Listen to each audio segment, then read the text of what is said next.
Welcome everyone to In Depth with Academia. I'm Richard Price, your host and guide on this exploration into the fascinating world of academic research brought to you by Academia.edu. Thanks for tuning in today. I'm thrilled to dive into an intriguing paper by Jalalluddin Ahmad Ar-Rowi titled Isnad Hadis Musalsal Bil-Rahmah. So, let's jump right in.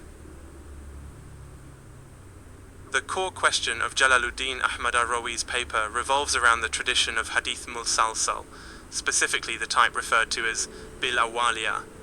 It's this very specific kind of chain of narration in Islamic tradition, where each link in the chain maintains a certain uniform trait. The question it tackles is, how is this returning practice maintained over centuries?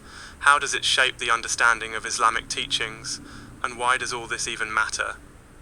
This is significant because the very foundation of Islamic law and life is built upon the Hadith. Getting this right is crucial for both academics and practitioners. The tradition of this specific Hadith, known as Musalsal, is marked distinctively by its sanad, or chain of narrators, each possessing a similar attribute. The Musalsal we are discussing is primarily characterized by being the first hadith a scholar hears from their teacher, and this chain stretches back through time, which is just staggering when you think about it. The paper provides a wealth of detail about the methods used by Ar-Rowi to collect data. It's really a deep dive, pulling from various geographic traditions like Misri, Hindi, Kuwaiti, and more. These denote locations where the hadith has been passed down.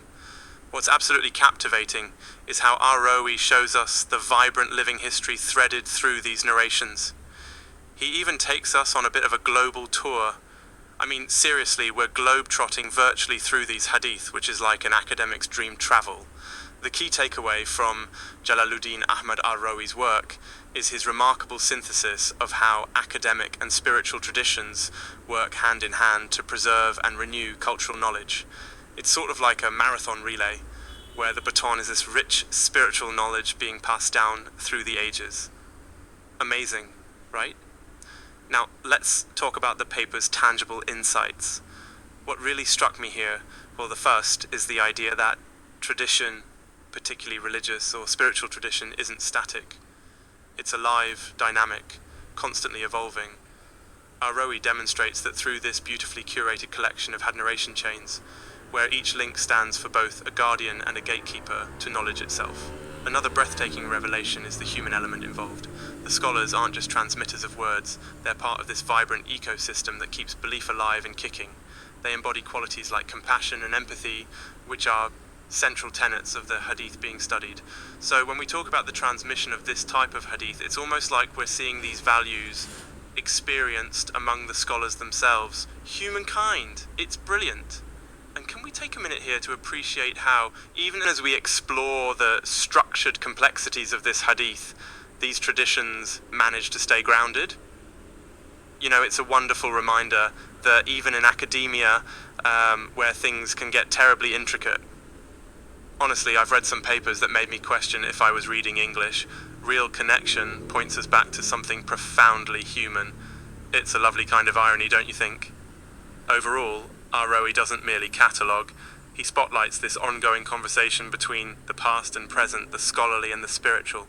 It's not about endorsing one perspective, it's about appreciating this incredible tapestry of narration woven through time.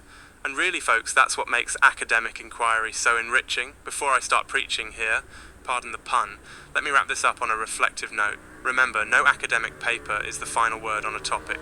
Even something as thoroughly researched as Ar-Rowi's offers us insights to explore, ponder, and yes, even question ourselves. What's rewarding is how it invites us to partake in this continuous dialogue. It makes me think, not just learn.